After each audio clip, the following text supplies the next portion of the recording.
সবাইকে শুভ দুপুরের শুভেচ্ছা।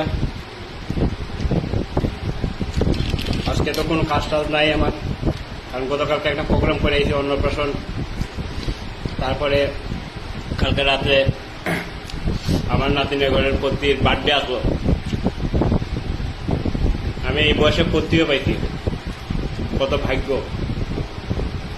এখান থেকে কালকে রাত্রে বার্থডে প্রোগ্রাম থেকে আইছি, অনেক রাত হয়ে গেছে। আজকে ঘুমতে উঠছি প্রায় 12:30 বেজে গেছে গিয়া। ওইটাতে কোনো কাজ নাই, চাটা খাইলাম, খাই সেরা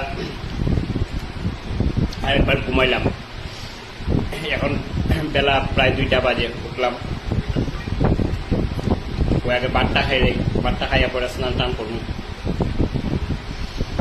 তো গতকালকে তো আমি কাজে আসলাম, বাসা আসলাম না, তো কবির মা তারা আমার লেগে যা যা রান্না করছিল সব রাখছে জমাইয়া। এখানে কবুতরের মাংস, কবুতর নিয়ে আসলাম 1 জোড়া, তারার লেগে এত, তারা খাইয়া আমার লেগে অল্প রেখে দিচ্ছে। তারপরে এই দেখেন সোয়াবিন তরকারি, ডাল রান্না করছে, ডাল টানানি, আমার খুব প্রিয় ডাল টানানি। ডাল টানানি রাখছে আমার লেগে। তারপরে এখানে গতকালকে যে বার্থডেতে গেছিলাম রাত্রেবেলা, ওইখান থেকে আমার ভাগ্নি জামাই নিয়ে এসেছে মুরগির মাংস।